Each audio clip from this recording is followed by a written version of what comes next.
Jim Jordan has made it clear in a letter sent to the Select Committee over the weekend that he will not be complying with their request for a conversation with him. And he's using a bit of an obscure legal tactic here, one that I'm not sure is going to work. But here is what Jordan says in his letter.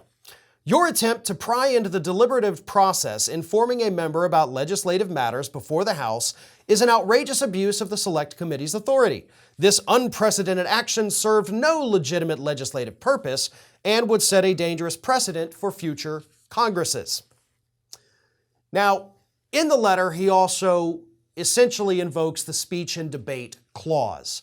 And the speech and debate clause says that no member in the House can be forced to basically testify, I guess you would call it, about why they're doing something legislatively.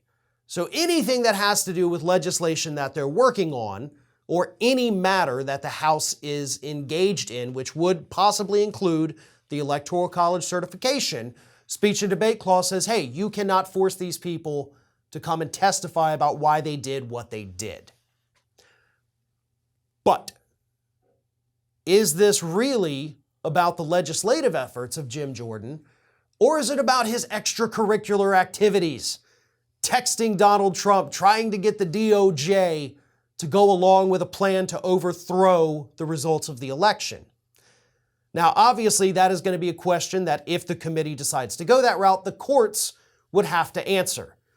Personally, I believe that if Jim Jordan was talking to these individuals about a plan to have Mike Pence overturn the results of certain states, that falls out of the range of the speech and debate clause. Mostly because, for the record, this was done off the clock. You know, it's not like he was sitting in his seat in the chamber calling these individuals from the House floor to influence his decision on whether or not to certify these states. Had it been that way, he would have a compelling argument for the speech and debate clause. But it didn't happen that way.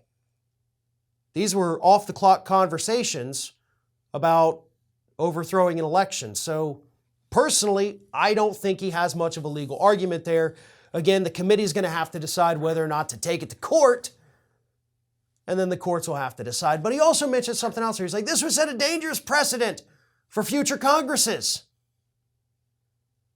The first Congressional Investigatory Committee was established before the year 1800. I believe it was 1798 was the first time that Congress decided we need to investigate the federal government.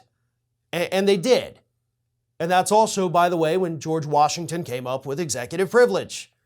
Oh, I don't want them to know this, so I'm going to create this new thing. And that's how we got where we are today. And there have been plenty of times throughout the centuries here where Congress has established investigatory committees that do have the power of subpoena. The Supreme Court has upheld this right. It doesn't have to be for a legislative purpose, as Jim Jordan says, as Donald Trump likes to argue. It doesn't have to be. So on that particular ground, his legal argument falls flat. On the other one, he may have a case, but if that committee does their work, their due diligence on this, they might be able to prove that this wasn't about his congressional duties, just his loyalty to the loser Donald Trump. Thanks for watching, and if you like what you saw, don't forget to like, comment, share, and most importantly, subscribe to our Ring of Fire channel here.